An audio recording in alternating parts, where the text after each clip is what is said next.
À l'entame, le général de corps d'armée Ahmed Gaïd Salah, vice-ministre de la Défense nationale, chef d'état-major de l'armée nationale populaire, a suivi un exposé présenté par le commandant du secteur portant sur l'idée générale de l'exercice et ses différentes étapes, dont l'exécution s'inscrit dans le cadre du contrôle de la première phase de l'année de préparation au combat 2018-2019. Cet exercice, baptisé Nasr 2019, coïncide avec la célébration du 57e anniversaire de la fête de la victoire, le 19 mars. Un exercice exécuté en commémoration de cette date par les unités organiques du secteur opérationnel sud de Tindouf, soutenues par des hélicoptères d'appui-feu.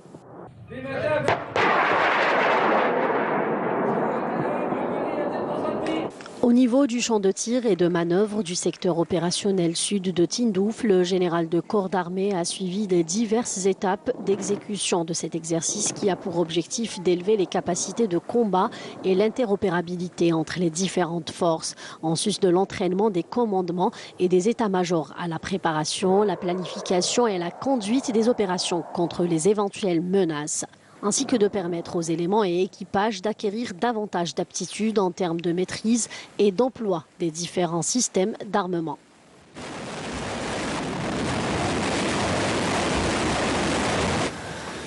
Il a également suivi de près le déroulement des actions exécutées par les unités terrestres et aériennes engagées dans cet exercice, qui ont été menées avec grand professionnalisme dans toutes les étapes et un haut niveau tactique et opérationnel, reflétant le degré de disponibilité des unités participantes et les grandes capacités au combat des équipages et des commandants d'unités à tous les échelons, notamment en termes d'exploitation efficiente du terrain et de coordination étroite entre les différentes unités, ce qui a contribué à la réalisation de résultats très satisfaisants, reflétés par la précision des tirs avec diverses armes.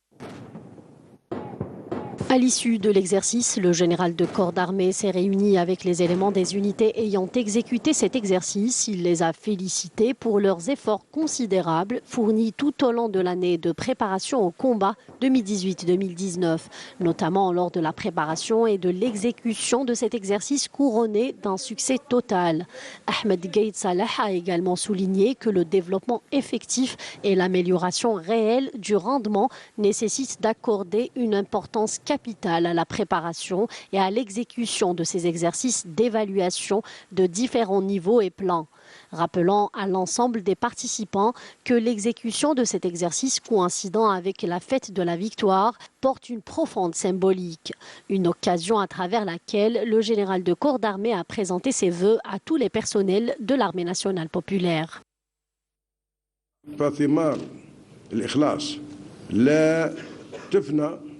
ولا تزول ويبقى عطرها تفوح منه راحة العمل المخلص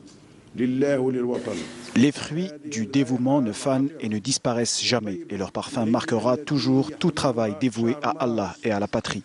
Ce parfum doux porté par le mois de mars de chaque année pour le peuple algérien, le mois des Chouhada. Un mois marqué par les hauts faits, aux objectifs nobles et aux intentions pures, à travers lesquels le peuple algérien a clairement exprimé ses valeurs et ses principes de travail sincère et dévoué à Allah et à la patrie. Un mois qui a vu accroître le nombre des chouhada pour Allah et pour la patrie et qui a vu grandir la détermination des moudjahidines qui se sont résolus en cet illustre mois d'être des projets de martyrs ou de remporter une victoire éclatante. Allah a exaucé la prière des braves aux bonnes intentions. Certains ont été honorés par la shahada et d'autres par la victoire. Ainsi, ce mois a été sacré à juste titre, mois des martyrs et de la victoire face aux colonisateurs français.